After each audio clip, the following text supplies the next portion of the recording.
Salut, il est 20h40, j'ai 15 minutes pile poil. Le but du jeu, c'est de vous parler WebAssembly et Blazor. Qui est-ce qui a entendu parler de WebAssembly? Pas mal de monde. Qui voit ce que c'est, comment ça marche? Blazor? Il y a des gens qui ont commencé à jouer avec? Un petit peu, ouais. But du jeu, du coup, c'est très rapidement, je vais me donner en gros moins de 5 minutes pour les slides, c'est expliquer en gros ce que c'est que WebAssembly et comment ça marche, à quoi ça va servir, comment ça va s'intégrer avec le monde du web tel qu'on le connaît, parce que ça risque de changer 2-3 trucs, enfin en tout cas moi j'y pense. Et derrière, j'ai une petite démo sur Blazor et à quoi ressemble une solution Blazor, enfin comment ça se compile, comment ça se déploie. Alors, surtout que WebAssembly et C Sharp, ils vont bien s'aimer. Ça va être plutôt cool pour les devs .NET. En quelques phrases, globalement, WebAssembly, c'est quoi? C'est pensé pour être vraiment l'assembleur du web. Aujourd'hui, de fait, un navigateur, ça s'est exécuté quoi? Ça s'est exécuté du JS. Enfin, c'est bien, mais ça a quand même ses limites. Même si on a compensé tout un tas de lacunes avec de l'outillage, mais globalement, ça restait un truc qui a été imaginé pour faire clignoter des balises sous Netscape. Et donc on a contourné un certain nombre de problèmes. On a des gros navigateurs qui tournent sur des grosses machines, qui font tourner des grosses applications, mais c'est pas fait pour ça à la base. Du coup, il y a des gens qui se sont mis d'accord pour essayer d'imaginer qu'est-ce qu'on pourrait faire. Est-ce qu'on pourrait pas faire tourner des applications web de façon un peu plus efficace, un peu plus pensée pour, toujours dans des navigateurs. Et du coup, c'est là qu'est né WebAssembly. Donc c'est vraiment c'est du code binaire qui va être exécuté par le navigateur. But du jeu, c'est de la perf, parce que exécuter du code binaire, ça va un petit peu plus vite que exécuter du code interprété. But du jeu, c'est aussi réduire l'empreinte d'une appli web, parce qu'une fois qu'on a un fichier compilé, ça prend moins de place qu'un fichier texte. Et le gros truc, c'est ça ouvre la porte à pouvoir faire entrer des langages de haut niveau. Donc l'idée, c'est que vous allez pouvoir coder avec des langages de plus haut niveau que JavaScript, et ça va se compiler vers du code machine qui va être exécuté par le navigateur.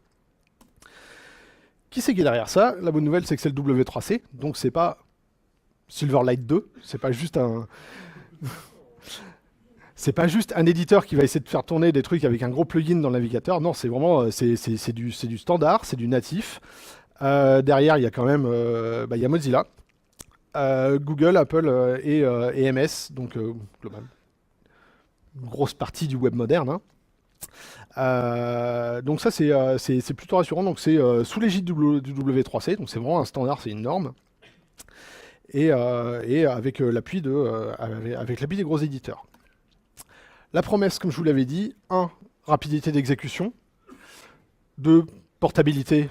En tout cas, ne pas casser la portabilité qu'on a avec le web aujourd'hui, c'est-à-dire que j'ai une appli, je la fais tourner, elle tourne sur tous les navigateurs. Et aussi la flexibilité. Donc, la rapidité, pourquoi? Parce que exécuter des binaires, ça va plus vite que exécuter des fichiers, que interpréter et exécuter le résultat de la compile d'un fichier texte. Typage statique, ouais, on aime bien le typage statique. Et accessoirement, l'optime, elle est faite à la compile, elle n'est pas faite à l'exécution. Donc en gros, vous déchargez le navigateur d'un gros paquet du boulot. Portabilité, en gros, vraiment ça, c'est un objectif et pas simple, c'est que garder les mêmes avantages que le web aujourd'hui, c'est-à-dire je compile une fois et ça marche sur tous les navigateurs, excepté IE6. Flexibilité, et ça c'est le truc mortel, c'est que on va plus être contraint forcément à développer en JS et uniquement en JS ou alors un surensemble de JS du type TypeScript. Mais c'est-à-dire qu'on va pouvoir coder en C++, Kotlin, C, C Sharp, Python, Java, Rust. Il y a une liste, voilà, il y a un gars qui s'amuse à compiler tous les langages pour lesquels il existe un compilateur WebAssembly, et la liste, elle est plutôt costaud, et elle s'allonge. Pardon? Si. Si, il y a un runtime, hein, tu peux écrire tes applis WebAssembly en Go, ouais.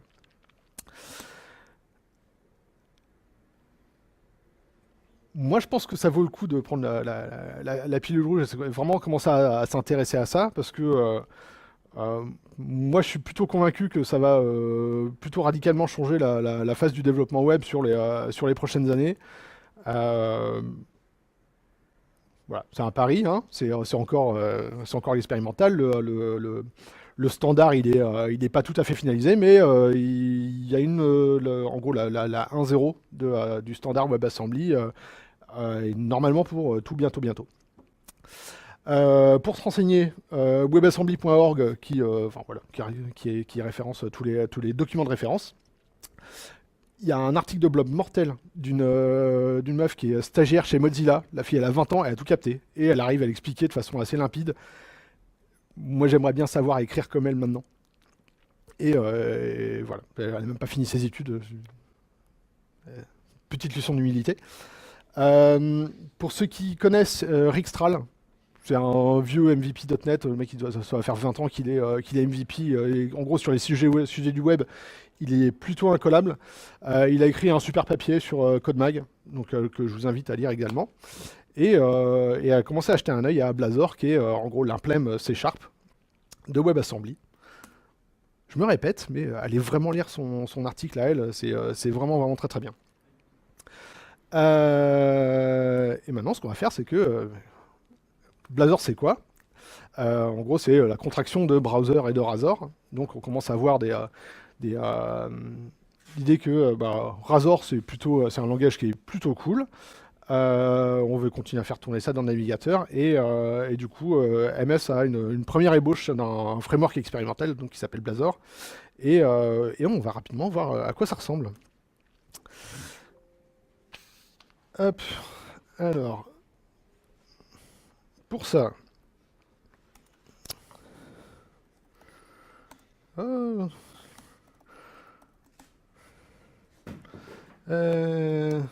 vais faire le ménage dans mes trucs. RM, étoile. Je suis à poil. Le premier truc que je vais faire, c'est que je vais créer une nouvelle appli Blazor. Que je vais coller dans un répertoire qui s'appelle Démo Blazor.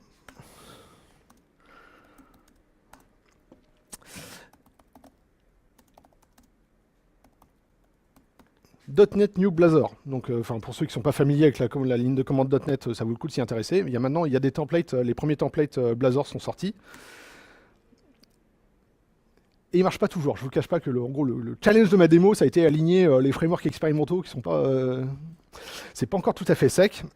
Donc là, je viens de lancer, j'ai des templates Blazor 0.5.1 et je viens d'initialiser je viens de générer un premier template. Donc ça ressemble à ça. Et pour l'instant, je peux pas faire de .NET Restore parce que ma version du global.json n'est pas bonne. Donc ça faisait partie des petits trucs à contourner. Alors...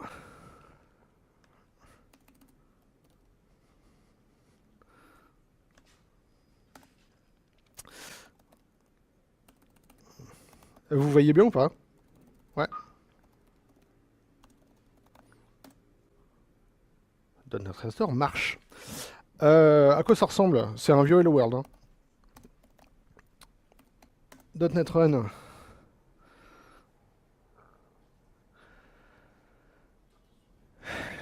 Quel énorme suspense. Je l'ai pas encore vu planter, j'aurais été assez marré.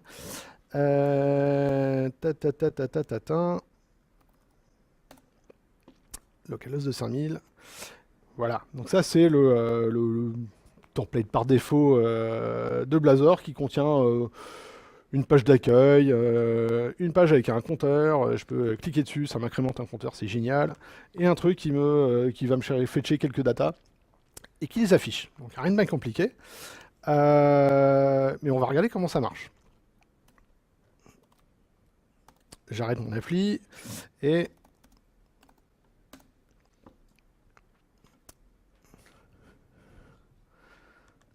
donc, à quoi ressemble une appli Blazor?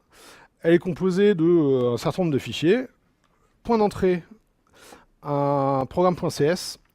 Globalement, vous ne serez pas largué si vous venez du monde bah, ASP.NET MVC, et notamment ASP.NET Core. Ça a repris quand même un paquet de bonnes idées d'ASP.NET Core. Donc en entrée, j'ai un main qui globalement m'exécute, enfin c'est là qu'on va assembler le middleware, on va charger en gros le contenu de l'appli. Donc on va voir progressivement arriver tous les middleware, gestion du cache, gestion de l'authentique, etc. Bon, pour l'instant, mon appli, elle fait pas grand-chose. Mais voilà, l'appli, c'est quoi? C'est un main, donc c'est le nom de mon application.exe. Ça m'exécute un startup, qui est en fait, voilà, donc injection de dépendance et middleware. Mon application, elle est composée de pages. Donc, les gens qui ont fait de la SPN MVC seront pas trop surpris. Globalement, on a quelques conventions par défaut pour dire mon application, elle est composée d'un main layout qui va aller me chercher une classe main layout. J'ai une page compteur et c'est ici que se passe le routage. Donc ça répond à la route, le nom de mon application slash counter. Et j'ai un bouton qui appelle une méthode. Truc à bien comprendre, une application WebAssembly, elle s'exécute à côté du JS. C'est pas à la place de JS, du coup notre navigateur il sait exécuter les deux. Et on a de l'interop, c'est-à-dire que depuis mon code Blazor, je peux appeler du JS, depuis le JS, je peux appeler des méthodes Blazor. Donc tu as de l'interop, ce qui est plutôt intéressant parce qu'on ne va pas acheter tout ce qu'on sait faire en JS aujourd'hui, et ça n'a pas vocation à remplacer JS, ça a vocation à venir compléter JS et venir prendre en charge des problématiques où JS est léger. Donc voilà, c'est du Razor. Ça, en tant que développeur .NET, je suis capable de comprendre cette page. La page Fetch Data, c'était donc celle qui affichait un petit tableau. Voilà, celle-là, en l'occurrence, elle va me chercher, elle fait un fetch. Là, j'appelle un fichier local.json qui contient les données, mais ça aurait pu tout aussi bien appeler un web service et récupérer les données à partir de là. Donc ça, c'est plutôt cool. Les mêmes avantages que de l'ASP.NET MVC, je peux partager des composants et puis les réutiliser à plusieurs endroits pour ma barre de navigation, mon header, mon footer, ce genre de choses. C'est tout ce que je voulais voir ici, tout à fait. Donc, on a notre appli, on a chez l'exécuteur en local. Je vais maintenant vouloir la déployer. Je vais revenir sur mon PowerShell. Et je vais me faire un .NET... Qu'est-ce que je vais faire? Un .NET Publish. Alors, -c... Je vais déployer la Redis parce qu'on n'est pas des sauvages. Et on va générer ça vers un fichier, vers un répertoire out. Et... olé. Alors, à quoi ressemble ça? À quoi ressemble mon output?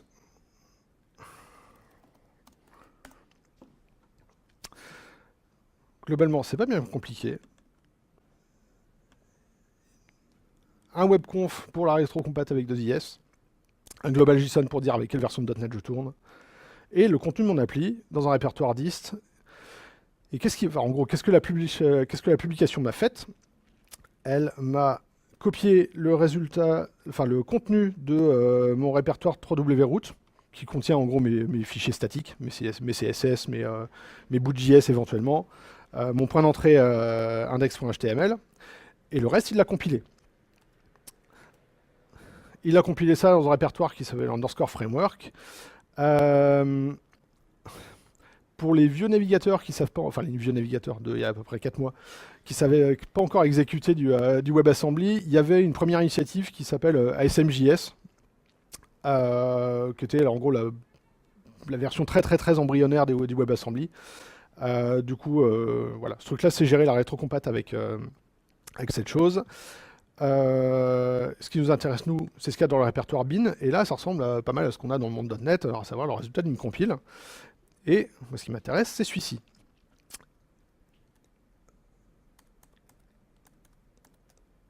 On va la décompiler. Et le truc hyper intéressant, c'est ça. Donc c'est une vraie assembly NetStandard 2. Donc c'est une assembly que vous auriez pu déployer dans une application, dans n'importe quelle appli .NET. Donc partage de code, réutilisabilité, etc. Et globalement, ils ont confié à... Est-ce qu'on le voyait? Il était dans...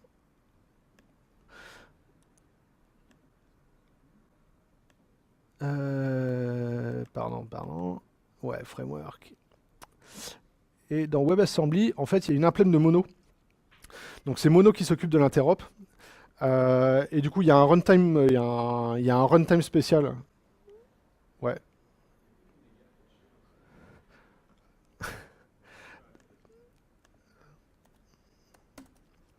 « 12 MB.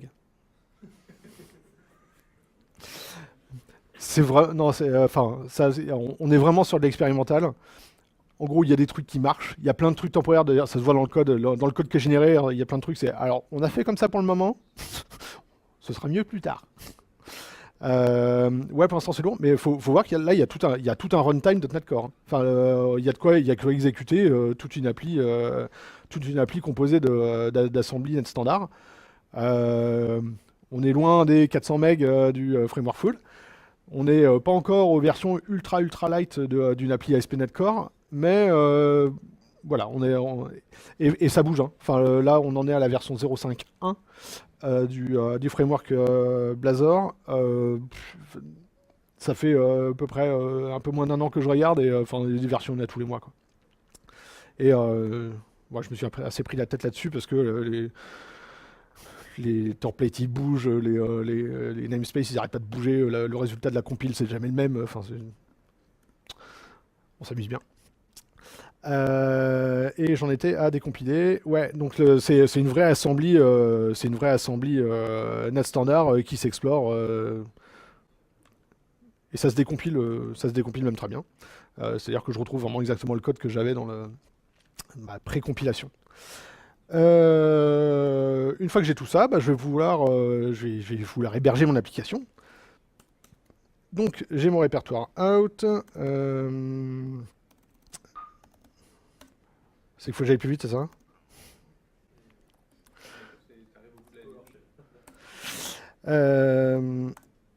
Ok, donc ça, je vais vouloir le déployer.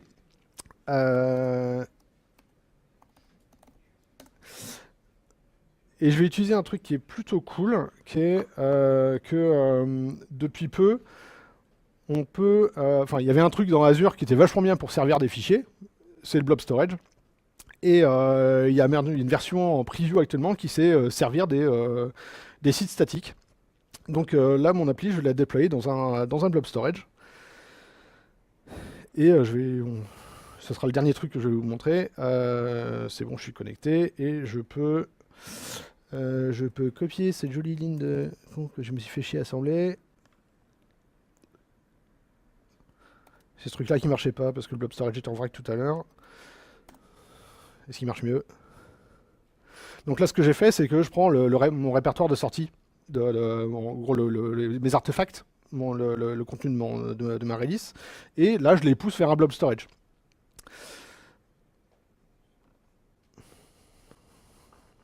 Ça me prend quelques secondes le temps de charger mes 12 MB, et c'est fini.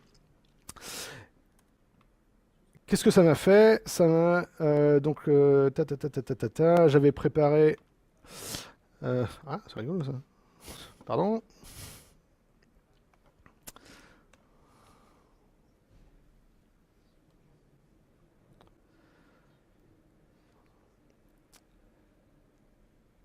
J'ai plus de portail. J'ai plus de Wi-Fi.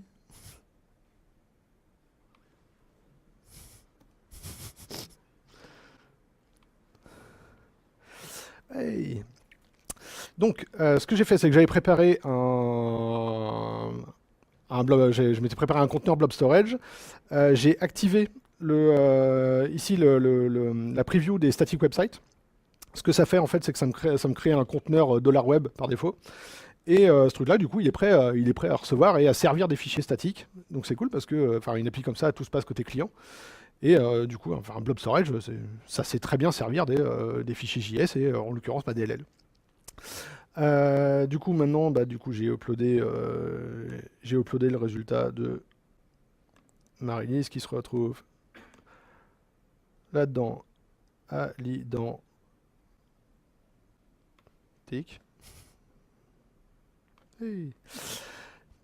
Et sous vos yeux ébahis, je reprends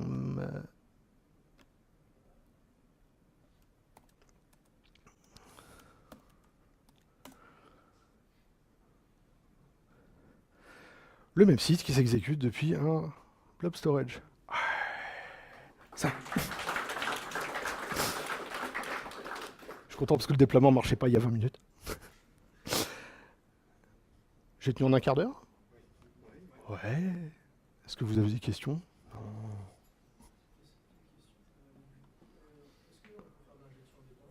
Ouais. Ouais. Ça c'est déjà prêt. Ça c'est déjà prêt. Si on revient sur mon startup, tu vas te retrouver avec ton e-service collection dans lequel tu vas pouvoir faire tout ce que tu fais aujourd'hui dans SPNet Core.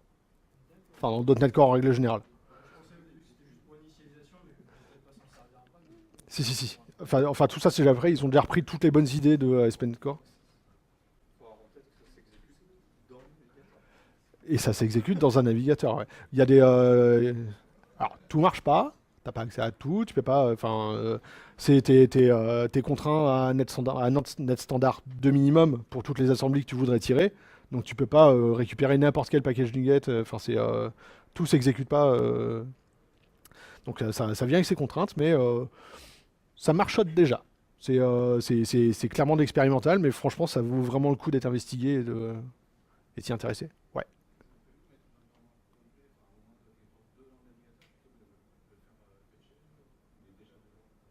De quoi? Ah, je l'avais exécuté en local tout à l'heure. Hein.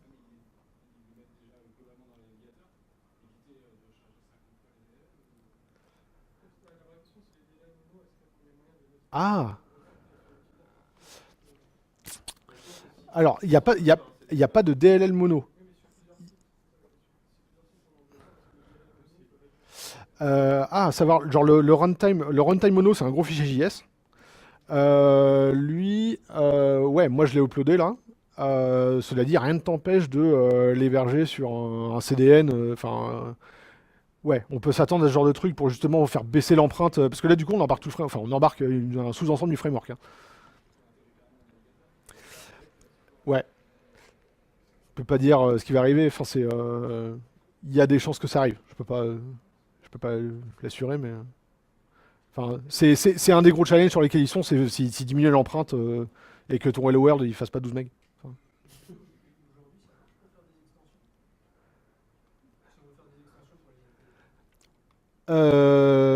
j- j'en sais foutre rien. J'en sais foutre rien. Les extensions de navigateur, elles sont exécutées par le navigateur. Sachant qu'une appli Blazor, elle s'exécute exactement avec les mêmes contraintes qu'une appli JS, c'est-à-dire qu'elle s'exécute dans la sandbox du navigateur et qu'elle a accès à ce à quoi elle doit avoir accès. C'est-à-dire qu'elle n'a pas accès à ta machine derrière, ou en tout cas à une partie bien délimitée. Euh, J'en sais rien. J'en sais rien, mais ça me paraîtrait plutôt logique que oui. Enfin, je vois pas d'incompatibilité technologique. Voilà. Je commencerai pas par coder mes plugins en prod aujourd'hui. Olé. Des nada.